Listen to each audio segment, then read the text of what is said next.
Hello everybody, అందరికీ నమస్కారం. KCR releasing on November 22nd.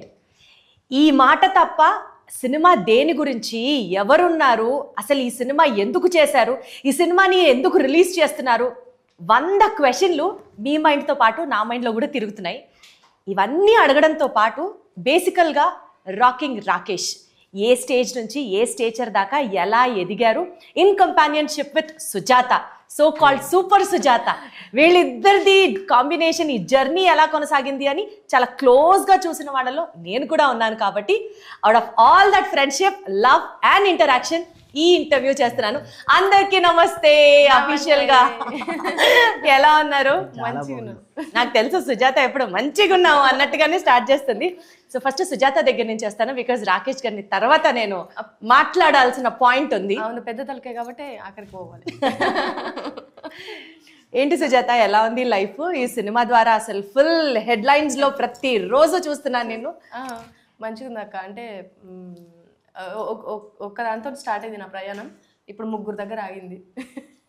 ఖ్యాతిక రావడం, ఈ సినిమా రిలీజ్ అవ్వడం ఒక రకంగా లక్ష్మీదేవి అడుగుపెట్టింది అన్న సెన్స్ లోనే అనిపిస్తోంది నాకు. అవును, సెంటిమెంట్ గా అట్లా ఏమైనా కనెక్ట్ అయ్యారా? బికాజ్ ఇద్దరు మాలలో ఉన్నారు అండ్ ఈ సినిమా రిలీజ్ కి దగ్గరికి వచ్చేసింది.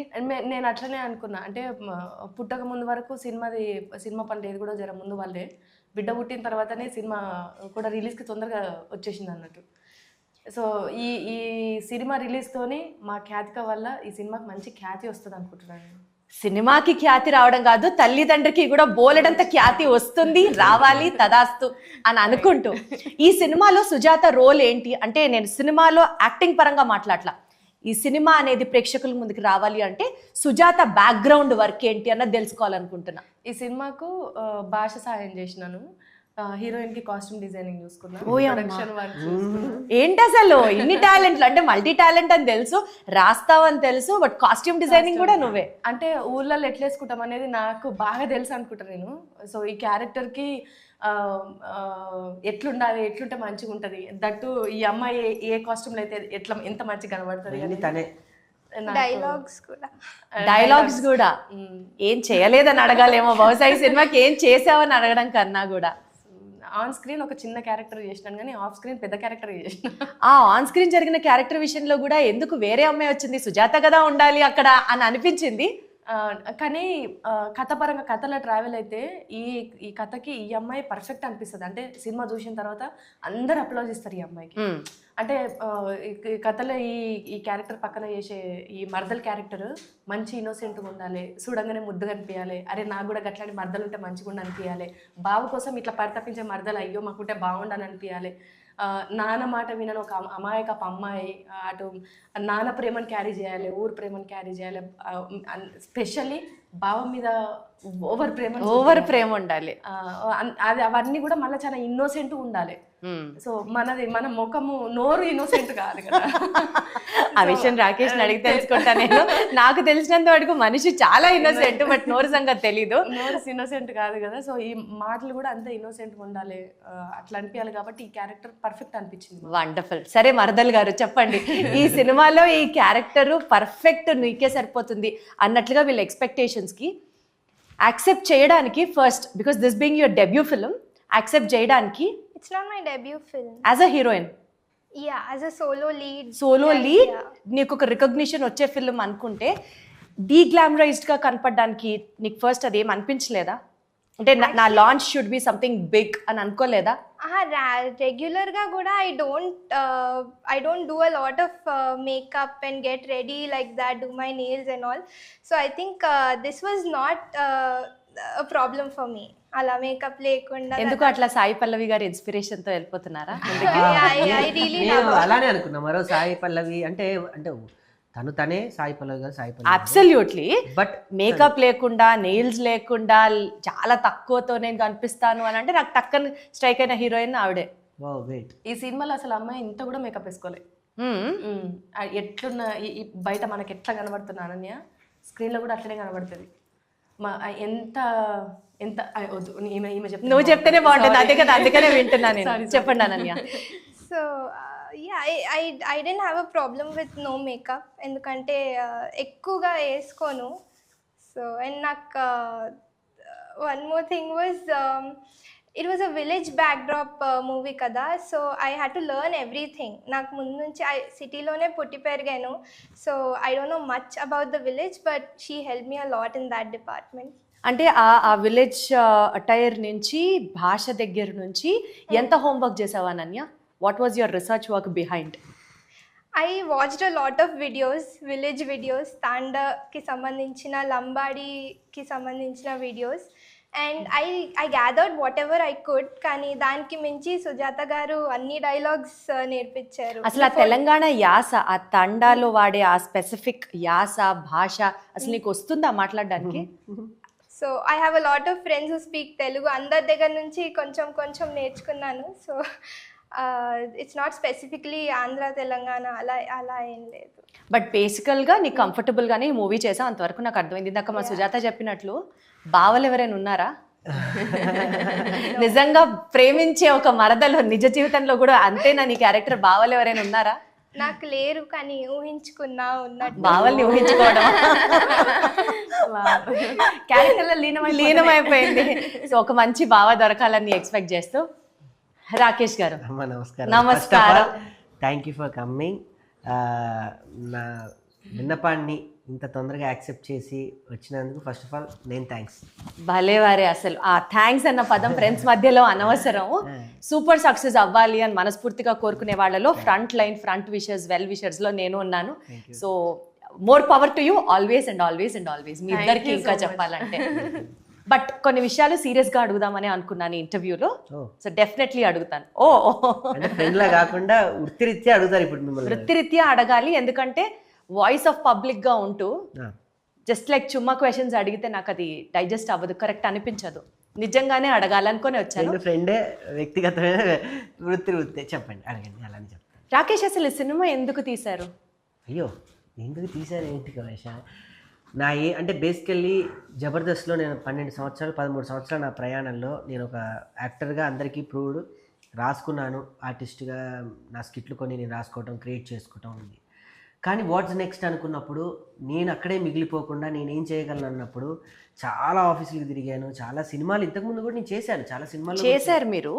బట్ ఈ సినిమా ఇంత సెన్సేషన్, గతంలో మీరు చేసిన సినిమాలకి ఆ బజ్ రాలేదు, ఆ సెన్సేషన్ రాలేదు.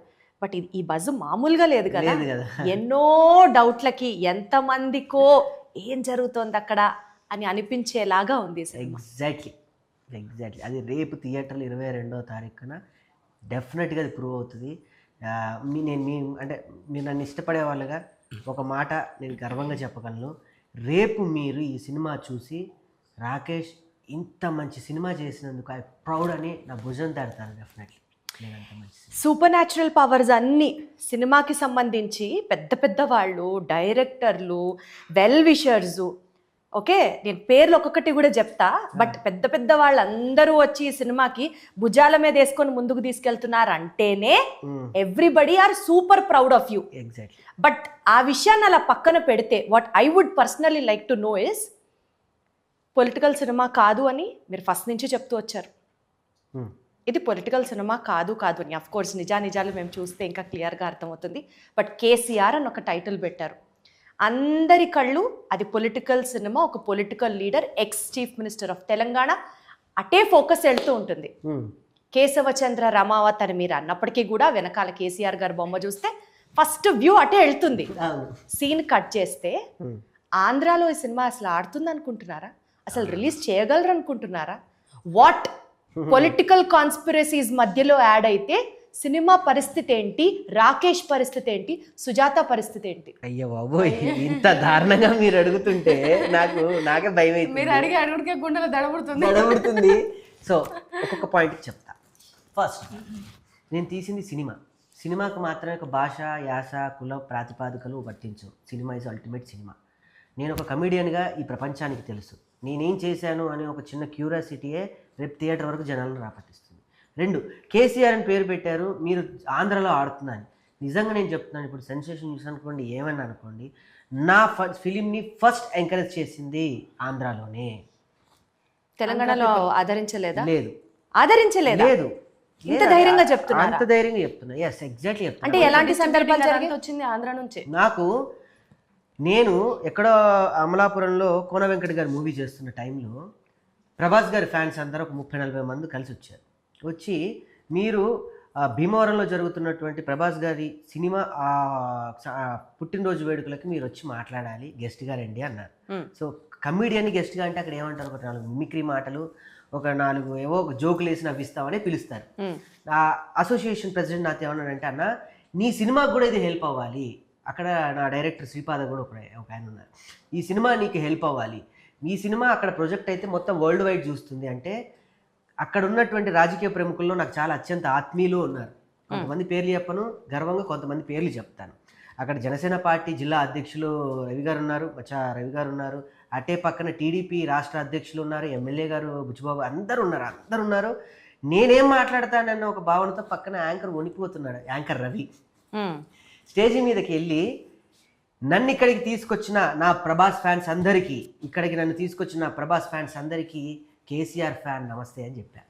కింద వాళ్ళందరూ ఇట్లా షాక్, ఏంటి ఇలా మాట్లాడారు అని. కానీ అక్కడున్న వాళ్ళు సినిమాని చూశారు, నా సినిమా మీద నా ప్యాషన్ని చూశారు, సినిమా నా వర్క్ని చూసి 200 మంది నన్ను సగౌరవంగా కారు దాకా వచ్చి ఎక్కడ ఇబ్బంది కాకుండా జనాలందరినీ నెట్టి భీమవరం నుంచి నన్ను మళ్ళీ అమలాపురానికి పంపించారు. అలాంటి గొప్ప ప్రజల ప్రేమ, సినిమా పిచ్చోళ్ళు అక్కడ ఉన్నారు, సినిమా ప్రేమ అక్కడ ఉంది. కానీ తెలంగాణ వచ్చేసరికి నాకు ఒక్కల హెల్ప్ కూడా దొరకలేదు. కానీ ఆ టైంలో ఒక టార్చ్ లాగా నాకు దీపా ఆర్ట్స్ వాళ్ళు శ్రీనివాస్ గౌడ్ గారు నన్ను పిలిచి నా ట్రైలర్ చూసారో సరిగ్గా చూడలేదో నాకు తెలియదు. నేను వెళ్ళి, సార్ నేను చాలా డిస్ట్రిబ్యూటర్కి చూపిస్తున్నా, వెళ్తున్నా, కలుస్తున్నా, కానీ నా నుంచి నీకేం కావాలని అడిగారు. అప్పటికి అమరన్ సినిమా చేస్తున్నారు, మొత్తం సిడెడ్ అంటే వాళ్ళే చేశారు, ఆంధ్ర అంతా వాళ్ళే చేశారు. నీ సినిమా చూసినా నేను చేస్తా, చూడకపోయినా నేను చేస్తాను అంటే, లేదు సార్ నేను షో వేస్తాను థియేటర్లో అన్నాను. ఆ డబ్బులు కూడా నీకు దేనికో దానికి ఉపయోగపడతాయి. ఎంత గొప్ప ప్రివిలేజ్ వర్డ్ అండి అది. ఆ 15,000 కూడా నీకు ఉపయోగపడతాయి రాకేష్, నాకేమొద్దు, నేను సినిమా నేను నచ్చినా చేస్తా, నచ్చకపోయినా చేస్తా, వెళ్ళి ప్రెస్ మీట్ పెట్టుకొని నా లోగో వేసుకుపో అన్నాడు. ఇంతకన్నా నాకేం కావాలి? 3 పదాలు నన్ను కేసీఆర్ అనే పదం, ఇదే సినిమాకి వేరే టైటిల్ పెడితే నాకు ఇంత బజ్ వచ్చేది కాదు. ఒక రాకేష్ అనేవాడు నీ డబ్బులు పెట్టి ప్రచారం చేస్తా, అదే అనుకుంటున్నా నేను కూడా. కేసీఆర్ అన్న టైటిల్ కి అంత వెయిటేజ్ ఉన్నప్పుడు జనాలందరినీ కూడా ఇదొక పొలిటికల్ సినిమా అయి ఉండొచ్చేమో అని కన్ఫ్యూజ్ చేసో డౌట్లో పెట్టడానికో ప్రజల్ని మీరు ఒక ఎలా చెప్పాలి, ఒక జోకర్ ఎలిమెంట్ లా వాడుకోవడానికి టైటిల్ ఉపయోగపడుతుందా, లేకపోతే నిజంగానే ఇది పొలిటికల్ సినిమానా? నేను ఇందాక కూడా చెప్పాను, మీరు పొలిటికల్ సినిమా అనుకొని వస్తే డెఫినెట్లీ పొలిటికల్ సినిమానే. లేదు రాకేష్ ఒక అద్భుతమైన ఒక ఎయిమ్తో తీసిన సినిమా అంటే ఇది ఏం సినిమానే. లేదు మనకి ఇందులో ఒక లంబాడీ యొక్క ట్రెండ్ చూపిస్తున్నాడు, లంబాడీ ఆశ భాష వాళ్ళ యొక్క నడవడిక వాళ్ళ మట్టితనాన్ని చూపిస్తున్నాడు వస్తే లంబాడీ వాళ్ళకి అదే కనపడుతుంది. నా సినిమా ఎలా చూడడానికి వస్తే అదే కనపడుతుంది డెఫినెట్గా. అంటే బేసికల్గా మార్కెటింగ్ మంచిగా చేసి కేసీఆర్ అన్న పేరు పెట్టారు, ఆ పేరుని వాడుకొని సినిమాని రిలీజ్ చేస్తున్నారు అన్నది కూడా వినిపిస్తోంది మార్కెట్. అయితే అందులో కుర్రోడు చెప్తా దీనికి కారణం. చిన్నప్పుడే ఈ కుర్రోడికి కేసీఆర్ అనే ఒక అమితమైనటువంటి ఇష్టంతో సినిమా మొత్తంలో కూడా చోటా కేసీఆర్ అని పిలిపించుకుంటాడు. ఒకవేళ నేను పెట్టింది కేసీఆర్ పదం అయితే సినిమాకి వరకే పెట్టి సినిమా కథలో నేనైతే పెట్టలేను కదా. అందుకే నా కథలో కేశవ చంద్ర రామావత్, షార్ట్ కట్లో కేసీఆర్, అది నాకు కుదిరింది. ఆడే చోటా కేసీఆర్ అని కూడా పిలిపించుకొని ఊరు మొత్తం అలానే పిలిపించుకున్నాడు. కేసీఆర్ని ఏమన్నా, కేసీఆర్ కనీసం మాట్లాడి నవ్వులు పాలు చేసినా తట్టుకోలేని ఒక కుర్రోడి కథ ఇది.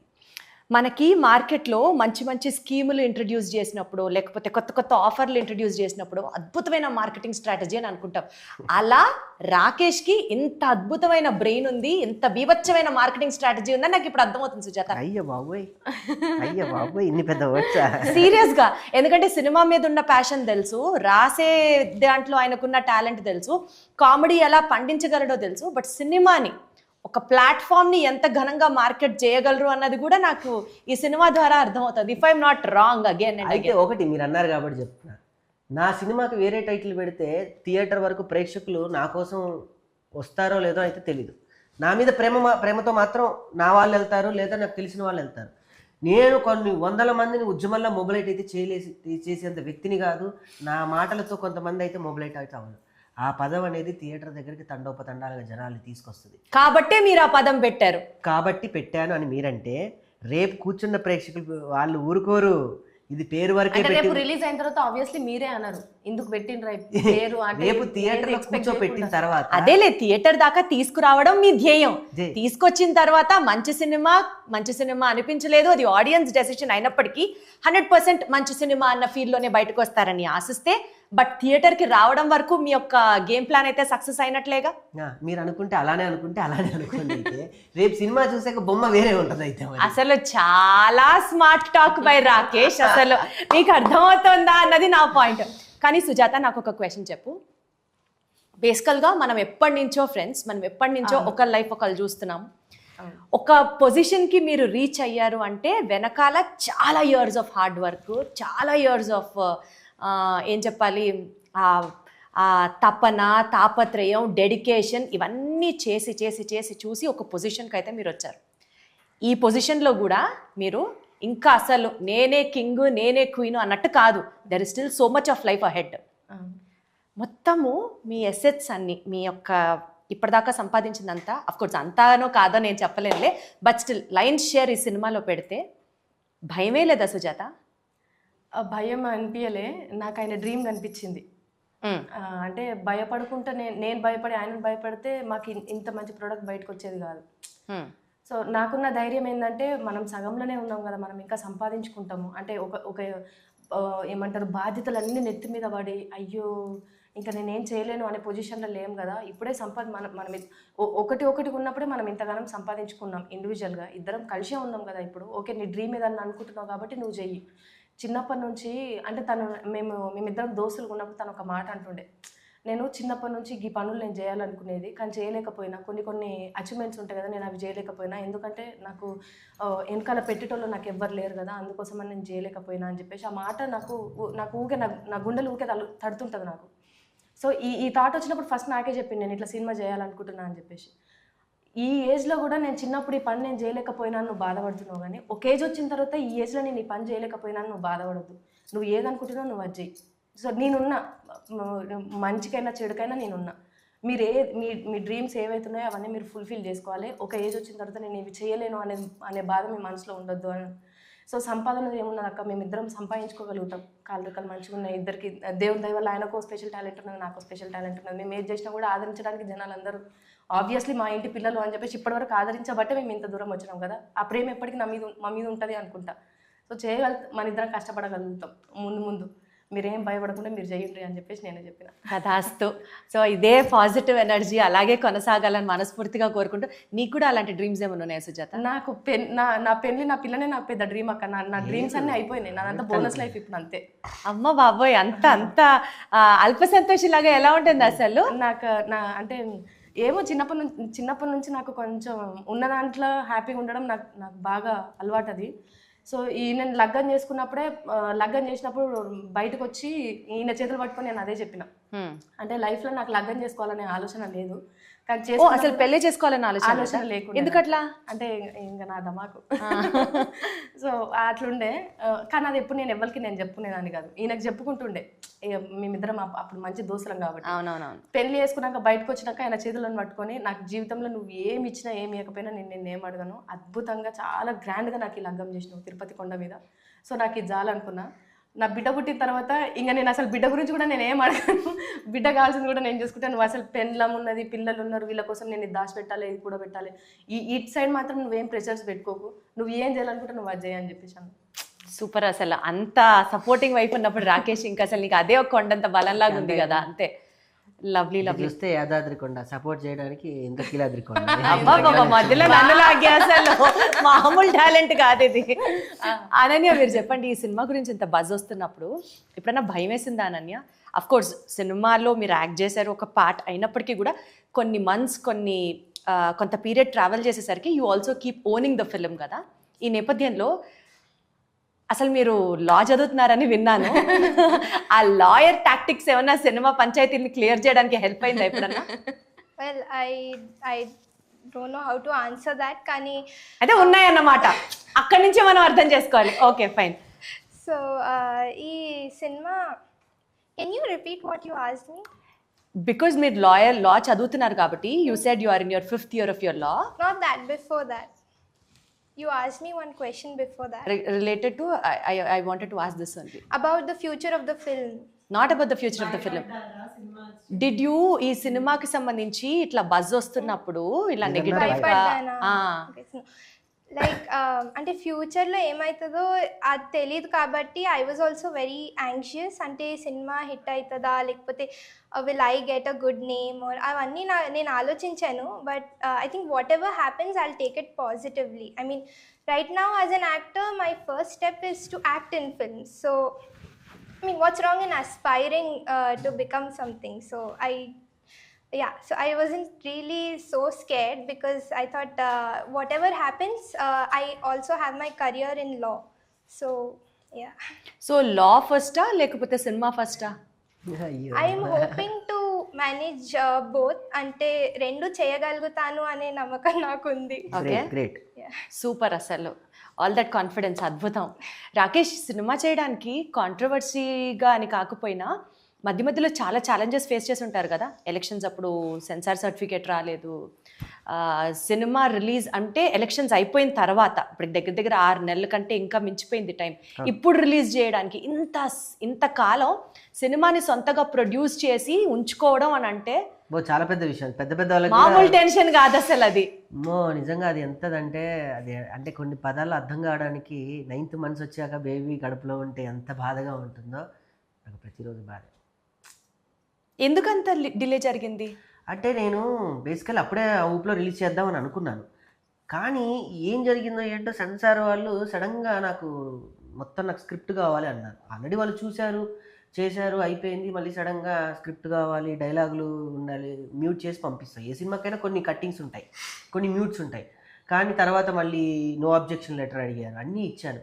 బట్ అప్పటికే నాకు అర్థమైంది ఏంటంటే వాళ్ళకి నచ్చకపోతే ఏదైనా 100 సాకులు చెప్తారు, అంతే. సో నాకు అనిపించి నేను కూడా ఓకే డన్, వాళ్ళు ఎప్పుడు ఇస్తారో అప్పుడే చూద్దాం అన్నట్టుగా ఉన్నాను.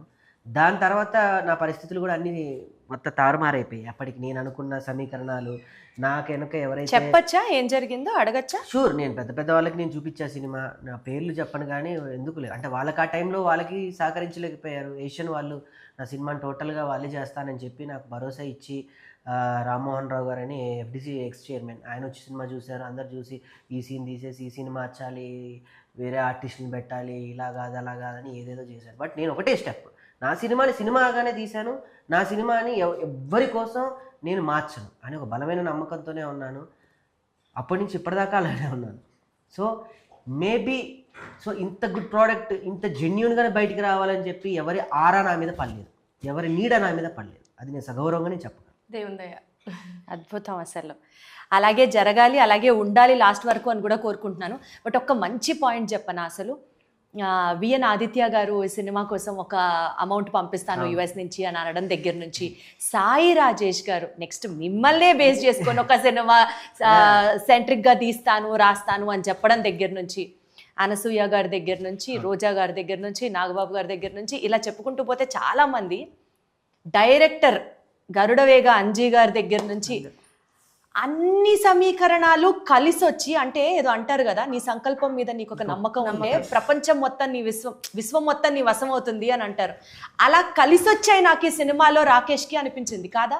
నిజమైన వాస్తవం. నన్ను ఫస్ట్ సినిమా స్కోప్ దానికి పరిచయం చేసిందే ఆదిత్య గారు. వాళ్ళ అపార్ట్మెంట్లో చిన్న మిమిక్రీ షో వెంట్రలాక్విజన్ చేసేటప్పుడు నన్ను చూసి అబ్బాయి భలే చేస్తున్నారు కదా అని వెంట్రలాక్విజన్ క్యారెక్టరే సినిమాలో పెట్టి నన్ను ఇంట్రడ్యూస్ చేశారు. ఒక ఫైన్ నైట్ రేపు ఏంటి అని రేపు ప్రసాద్ ల్యాబ్లో పెట్టడానికి కూడా నా దగ్గర లేవు మనీ. వెంటనే తనకి ఫోన్ కొడితే ఇట్లా నేను డైరెక్ట్గా డిస్కస్ చేస్తున్నాను. డైరెక్టర్ గారు అన్నారు, నీకు ఎవరితో మాట్లాడితే చాలా ప్రశాంతంగా ఉంటుందో, ఎవరితో మాట్లాడితే నీకు చాలా గర్వంగా నీకు 100 ఏనుగుల బలం వస్తుందో ఒక 5 నిమిషాలు వెళ్ళి మాట్లాడరా అన్నారు. బేసికల్ ఆ టైంలో అయితే సిట్టింగ్లు ఉంటాయి, మనకు పెద్ద లేదు కాబట్టి వెళ్ళి నువ్వు మాట్లాడరా అన్నారు. వెళ్ళి నేను నా లైఫ్లో ఎప్పుడు కూడా నా కెరియర్లో నేను ఎవరు ఏంటి అంటే నేను ఆదిత్య గారికి ఫోన్ చేస్తాను డెఫినెట్లీ చేసి. అలా కొంతమంది ఉంటారు చేసి, సార్ ఏంటి అంటే రేపు ఇలా అనుకుంటున్నాను సార్, కానీ ఏం జరుగుద్దో ఏంటో తెలీదు, ఇప్పటికీ ఒక్క గెస్ట్ కూడా లేరు, మీరు కూడా టైంకి ఇక్కడ లేరు, ఉండుంటే పీపుల్ టెక్ విశ్వప్రసాద్ గారు నాకు కూడా తను కూడా నాకు అత్యంత ఆత్మీయులు. నేను యూఎస్ వెళ్తే నాకు అలా ఫ్యామిలీ ఫ్రెండ్స్లా ఎవ్వరు లేరు సమయానికి ఇక్కడ, నేను ఏమైపోతాను భయంగా ఉందంటే ఏమీ లేదు, నేను లేకున్నా నేను ఉన్నట్టే అని మరి ఏం జరిగిందో మ్యాజిక్ 1 అవర్లో పెద్ద మ్యాజిక్ జరిగింది. సాయి రాజేష్ గారు పాజిటివ్గా మెసేజ్ పెట్టారు, అనసూయ గారు నేను వస్తున్నా అని పెట్టారు. అప్పటి వరకు వాళ్ళ గ్యారంటీ లేరు, వస్తారన్న ఆశ అయితే నాకు లేదు. అనసూయ గారికి అప్పటికి కొంచెం fever, health problem. Sai Rajesh గారు అప్పటికి బాంబేలో వెరీ హైటెక్ షెడ్యూల్స్, ఆయన అసలు ఎదురు డబ్బులు ఇచ్చి ఫంక్షన్ లేదో చేస్తా అన్నట్టున్నారు కదా. ఎక్కి ఆ మాట మాట్లాడతారని నాకైతే తెలియదు. ఎప్పుడో ఉదయకాలం ఒక 13-14 సంవత్సరాల క్రితం జరిగిన ఒక చిన్న సంఘటన గుర్తుపెట్టుకొని నీ రుణం తీర్చుకోవడానికి నేను ఈ రోజు వచ్చానంటే అది చాలా పెద్ద మాట, రుణం తీర్చుకోవడం అని అంటే. ఆయన ఇప్పుడు చాలా పెద్ద డైరెక్టర్. ఆయన తలుచుకుంటే ఒక 10 రోజుల వేషం, ఒక 5 రోజుల వేషం ఆయన సినిమాలో నాకు ఇచ్చినా నాకు చాలు. ఈజ్ అ సక్సెస్ఫుల్ డైరెక్టర్, ఆయన నేషనల్ అవార్డు డైరెక్టర్. ఆయన తలా ఒకరు ఒక్కొక్క బాధ్యతని భుజం మీద వేసుకొని సినిమా నెట్టుతున్నారు అనడంలో అసలు అతిశయోక్తి లేదు. పెద్ద పెద్ద వాళ్ళు ఎవరు చిన్న సినిమాల్ని సపోర్ట్ చేయట్లేదు అనుకునే రోజు ఇవాల్టి రోజున ఒక చిన్న సినిమాని పెద్ద సినిమా సైతం బజ్ క్రియేట్ చేసి చేయగలిగారంటే ఆ రికార్డు మీకే చెల్లుతుంది. అందులో మీది కూడా హస్తం ఉంది. బిజీ ఇప్పుడు మీరు కూడా జస్ట్ నేను ఏదో రాగానే ఆలోచన రాగానే స్వామి మీరు రాగలరా అంటే నా కోసం మీరు అంటే బేసికల్ గా మీ ఇద్దరు మంచితనం, అలాగా ఆ మంచితనం కోసం వచ్చాం, అంతే కదా మనం చెప్పాల్సిన మాట. అదే మీ షెడ్యూల్ కూడా ఎంత బిజీ ఉందో నాకు తెలుసు. అయినా కూడా మీరు లేదు నేను వస్తున్నా మీ అప్లికేషన్ కూడా బ్రేక్ చేసి వచ్చారు. ఐనో సో అలా ప్రతి ఒక్కరు. అనసూయ పుష్ప సినిమా కానీ అనసూయ గారి అనసూయ మీరు చెప్పండి, పాయింట్ చెప్పండి. గ్రేట్, నిజంగా గ్రేట్. ఎందుకంటే ఇండస్ట్రీలో ఉన్న మా పిఆర్ఓలు కూడా చెప్తే అనసూయ వస్తుంది రేపు అంటే వాళ్ళు నీకు తెలుసా ఈ విషయం, ఇండస్ట్రీలో టోటల్గా తను బ్లాక్ ఏంటంటే పుష్ప తర్వాతనే తను ఏదున్న ప్రెస్ మీట్లో ఆర్డర్ ఫంక్షన్ కానీ మాట్లాడాలి, తను రాదు అని నైట్ 12-1 కూడా నాకు భయపెడుతూనే ఉండే తను. కానీ తను అక్కడ ఆబ్లిగేషన్ రూల్ బ్రేక్ చేసుకొని వచ్చారనే చెప్పాలి. సో పుష్ప సినిమా జరిగేటప్పుడు పుష్ప 2 ఆ టీం మొత్తానికి బయట ఎక్కడా ప్రమోషన్స్ కి వెళ్ళకూడదు. This is a talk. అంటే నేషనల్ మూవీ కదా, చాలా బజ్ రావాలి కదా, అబ్సల్యూట్లీ అక్కడక్కడ కనపడద్దు కదా. నేను ఇంకో ఇది అవ్వకపోతే డైరెక్ట్ సుకుమార్ గారి దగ్గరికి వెళ్ళిపోదాం అనుకున్నా. నాకు యాక్సిస్ కూడా ఉంది. ప్రతాప్ అన్న అని నేను నా కెరియర్లో నేను అసిస్టెంట్ డైరెక్టర్గా పనిచేస్తున్నప్పుడు కరెంట్ మూవీ ఆయన తర్వాత మొన్న రీసెంట్గా ఆ సినిమాలన్నిటికీ ఆయన డైరెక్షన్, సుకుమార్ రైటింగ్స్లో అన్నీ సుకుమార్ గారికి ఆయనే డైరెక్ట్ ఫోన్ చేశారు. నేను సుకుమార్ రే ఏం మాట్లాడుతున్నావు అన్నాడు. నాకు సుకుమార్ గారు టైం కావాలి. ఆయన టైం ఎడిట్ టేబుల్కే దొరకట్లేదు, నువ్వు ఆయన టైం అడుగుతావు అంటే నేను పట్టుకుంటా ఎట్లాగైనా. ఈ సినిమాలో కూడా అంతే, నేను పట్టుకుంటా ఎవరినైనా తీసుకొస్తాను, పట్టుదలతో నేను ఏదైనా నా ఊరికి చేయగలను. నా ఊరు జోలికి వస్తే ఎవరిని వదిలిపెట్టను అనే స్థాయికి వెళ్ళే కుర్రోడు కదా. నా సినిమాలో అనేది జరిగింది, మీ లైఫ్ లో కూడా అలాగే జరిగింది. నా సినిమా నిజంగా ఈ సినిమా మరి దేవుడు నాతో ఈ సినిమా మా డైరెక్టర్ గారు ఉండుంటే కనుక ఆయన ఎమోషన్గా చెప్పేవాడు, ఈ సినిమా మళ్ళీ చేయాలనుకున్నా చేయలేము, ఈ సినిమా మళ్ళీ ఇలా కుదరాలంటే అసలు కుదరదు, నేను కూడా రాయలేను. కానీ ఒక నార్మల్ పర్సన్కి వచ్చే డౌట్ ఏంటో తెలుసా, కోవిడ్ తర్వాత సినిమాలకు వెళ్ళి హాల్స్కి వెళ్ళి సినిమాలు చూడడం అన్నది రేషియో చాలా వరకు తగ్గిపోయింది. మనం అవునన్నా కాదన్నా అది వాస్తవం. ఆ వచ్చే జనాలు కూడా పెద్ద స్టార్ సినిమాలకి, పెద్ద పెద్ద బజ్ ఉన్న సినిమాలకే వస్తున్నారు. ఇలాంటి ఒక పొలిటికల్ బ్యాక్ డ్రాప్ తో నడుస్తున్నటువంటి ఒక సాధారణమైన పల్లెటూరి కుర్రాడి కథ కోసం జనాలు వస్తారా హాల్కి? వస్తారన్న కాన్ఫిడెన్స్ మీకేంటి? ఉన్న డబ్బులన్నీ పెట్టారు సినిమా మీద, ఇది ఒక నార్మల్ డౌట్. అంటే సినిమా మనం ఎట్లా బతుకుతున్నా సినిమాల కంటెంట్ ఉన్నది అంటే మట్టి వాసన కోసం జనాలు ఖచ్చితంగా థియేటర్లకు వస్తారు అనేది బలగంతో ప్రూవ్ అయిపోయింది. ఈ సినిమా కూడా అంటే నేను అంత గొప్ప సినిమాతో నేను కంపేర్ చేయలేను, కానీ ఆ సినిమాకి ఈ సినిమాకు ఉన్న ఈక్వాలిటీ ఏంటంటే ఈ సినిమా కూడా వస్తే మట్టి వాసన ఏందనేది తెలుస్తుంది, మనుషుల బంధుత్వాలు ఏందనేది తెలుస్తుంది, బంధం అంటే ఏందనేది తెలుస్తుంది. ఇవన్నీ వదులుకొని మనం ఈ కాంక్రీట్ జంగిల్లో బతుకుతున్నాం. యాక్చువల్లీ ఈ కాంక్రీట్ జంగిల్ కాకుండా మన జంగిల్కు పోతే అక్కడ మన బ్యూటీ ఆఫ్ లైఫ్ అర్థమవుతుంది. సో ఈ సినిమాలో ఆ బ్యూటీ ఉంటుంది. సూపర్, ఖచ్చితంగా వస్తారు. ఒక్కసారి వచ్చిన వాళ్ళు సింగిల్గా పోయిన వాళ్ళు దోస్తులతో ఒకసారి పోతారు, కుటుంబాన్ని తీసుకొని ఒకసారి పోతారు. ఎందుకంటే ఇది ఫ్యామిలీ అందరు కూర్చొని చూసే సినిమా కాబట్టి. అనన్య, నువ్వు ఎంజాయ్ చేసావా ఈ సినిమా షూటింగ్ అప్పుడు కానీ, లేకపోతే వీళ్ళిద్దరు బాండింగ్ గురించి అడగాలి నేను. మాకు తెలిసింది, బట్ సినిమా జరిగేటప్పుడు వీళ్ళిద్దరు బాండ్ గురించి ఏమన్నా చెప్పు అసలు. అంటే నువ్వు నిజంగా ఫ్యాసినేట్ అయ్యి ఇట్లాగే ఉండాలి అని అనిపించే మూమెంట్స్ లాంటివి ఏమైనా అనిపించాయా? యాక్చువల్లీ నా పని చేశాక I would go set. So నేను ఎక్కువ అబ్జర్వ్ చేయలేవు, వీళ్ళకి సీన్స్ లేవు. So they were not on set together, చాలా బిజీగా ఉండేవాళ్ళు. So that's one thing I like about them. Like both of them were very hard working కంటిన్యూస్గా. ఇప్పుడు రాకేష్ గారు ఇంతకుముందు ఒక సినిమా చేసాం, ఆ సినిమాలో ఆయన ఒకటే యాంగిల్ చూపించారు, that is the comedy angle. ఈ సినిమాలో you could see all the angles of his, like you know his anger and his you know sometimes he was low, so you know I could see. నీకు ఎప్పుడన్నా అనిపించిందా లో మూమెంట్ సినిమా చేసేటప్పుడు, లేకపోతే దాన్ని ఏమంటారు గ్లిజరిన్ లేకుండా కళ్ళలోంచి నీళ్ళు వచ్చే సీన్లో నీకు కూడా ఏమన్నా జరిగాయా? గ్లిజరిన్ పెట్టుకోలేదు అమ్మాయి. అదే తను చెప్తే వినాలని ఉంది నాకు. I was able to cry. Get connected to the scene? Yeah, not some of the scenes were like that. Kani madhyalo I was also facing some trouble. Like stay kuda koncham naku koncham ibbandi undindi. So actually oka scene lo I call someone and I start crying. I call him actually oka scene lo, but he doesn't answer. So call చేసేటప్పుడు original గా నేను మా అమ్మమ్మకి call చేశాను actually. So మా అమ్మమ్మ ఏమైంది ఎందుకు ఏడుస్తున్నావు అని అంది. I didn't say anything, I was not suppose to. తర్వాత మళ్ళీ కాల్ చేసి లేదు యాక్టింగ్ అని చెప్పా. అమ్మమ్మ గారు అది బేసికల్ గా యాక్షన్ లో భాగం అన్నమాట. అమ్మమ్మ గారు కూడా చాలా, అమ్మమ్మ గారు కూడా సినిమాలో ఉన్నారు అయితే ఆ లెక్కన. వాళ్ళ అమ్మమ్మ గారు నాకు మంచి అంటే బ్లెస్డ్ పెద్ద ఆవిడ. వాళ్ళు నేను ఈటీవీ అభిరుచిలో కార్యక్రమం చేసేవాడిని, దానికి ఫ్యాన్ ఆవిడ. నేను ఎప్పుడు అనన్య గురించి మాట్లాడదామని ఫోన్ చేసినా పక్కన ఉంటే ఎలా ఉన్నాడు అడుగు అబ్బాయి అది ఫస్ట్ అనేది. బాగున్నానమ్మా, బాగా చేస్తున్నావు ఆయన చక్కగా అని ఆవిడ బ్లెస్సింగ్స్ కూడా ఇచ్చేది. ఈమెతో మాట్లాడాలని చేస్తే ఎక్కువసేపు ఆమె మాట్లాడేది ప్రశాంతంగా. బాబాయ్ హోటల్ అది. Super nice. రాకేష్, సినిమా గురించి చాలా విషయాలు మాట్లాడుకున్నాం కాబట్టి సోషల్ మీడియాలో వస్తున్న ట్రోల్స్ అండ్ మీమ్స్ గురించి కూడా మనం మాట్లాడుకోవాలి. Okay, I have to ask you that. ఒక పాయింట్ సూటిగా అడిగేస్తాను నేను. ఈ సినిమాకి బజ్ రావడానికి XYZ ఫ్యాక్టర్స్ ఎన్నైతే హెల్ప్ అయ్యాయో, ఇంకొక మోస్ట్ ఇంపార్టెంట్ ఫ్యాక్టర్ మీరు ఊహించి కూడా ఉండరు, మీ ఏడుపు. నమ్ముతారా అసలు? అది ఎస్పెషల్లీ అనసూయ గారు వచ్చినప్పుడు స్టేజ్ మీద ఎమోషనల్గా మీరు మాట్లాడినప్పుడు మీరు ఏడ్చిన ఏడుపు ఏంటి, ఇది నిజమా యాక్టింగా, సినిమా కోసం ఏడుస్తున్నాడా, నిజంగా ఇంత సెంటిమెంట్గా ఉన్నాడా అన్నది అర్థం కాల అసలు. నేను దానికన్నా ముందే నా సందర్భం చెప్పేసి ఆ నైట్ ఏం జరిగిందనేది. ఎప్పుడు కూడా మన జీవితంలో ఏదైతే అనుకోమో, ఏదైతే జరగకూడదని అనుకున్నామో, ఏది ఇక జరగదు అని ఫిక్స్ అయ్యామో, అది కనుక మన కళ్ళ ముందు జరిగితే భావోద్రేకానికి డెఫినెట్గా ఎవరైనా మనకి శరీరంలో బ్లడ్ కానీ మనకి ఎమోషన్స్ కానీ ఉన్నాయి, ప్రతి ఒక్కరు స్పందిస్తారు. నా లైఫ్లో ఆ స్టేజ్ మీద అలానే జరిగింది. వీళ్ళంతా నా ఫంక్షన్కే వచ్చారా ఏంటి, నేను పిలిచిన వాళ్ళు రాలేదండి, నేను వెళ్ళి కాళ్ళు పట్టుకున్న వాళ్ళు కూడా రాలేదు తెలుసా. మీరు వస్తే నా సినిమాకు హెల్ప్ అవుతుందంటే వస్తున్నా, భలేవాడి వస్తా, నేను వస్తా, భలేవాడి నేను రాకపోవడం ఏంటని లాస్ట్ మూమెంట్లో ఫోన్ ఆఫ్ చేసి పెట్టిన వాళ్ళు కూడా ఉన్నారు. అలాంటిది ఎక్కడో బాంబే నుంచి నా కోసం ఒక నేషనల్ డైరెక్టర్, ఎక్కడి నుంచో అనసూయ, వీళ్ళందరూ రావడం. నాకు ఆ రోజు నేను నైట్ ఇక్కడ ఎక్కడ లేను, కార్ ఎక్కాను, మొత్తం అయిపోయింది, ఇంటికి వెళ్ళి ఏమైనా డ్రాప్ చేశాను, స్నానం చేసేసాను, కార్ ఎక్కి భీమవరం స్టార్ట్ అయ్యా. భీమవరం వెళ్తూ ఇక్కడి నుంచి విజయవాడ వరకు ఏడుస్తున్నాను. అవునా? అక్కడ దిగి కనకదుర్గమ్మ దండం పెట్టుకొని అమ్మ ఇదంతా నీ ఆశిస్తులేని మళ్ళీ భీమవరం వెళ్ళా. నాకు గుర్తు 2:45కి ఆ బ్రిడ్జ్ మీద ఉన్నా నేను, కనకదుర్గమ్మ బ్రిడ్జ్ మీద ఉన్నా నేను. వండర్ఫుల్.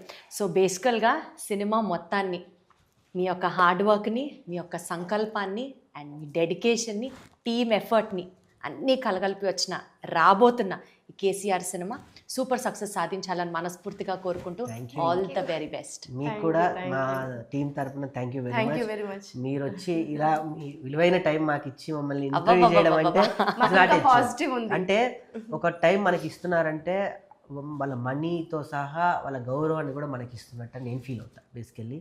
సో వన్స్ అగైన్ మీకు థ్యాంక్స్. మీరు బాగుండాలి, మేము బాగుండాలి. Thank you so much.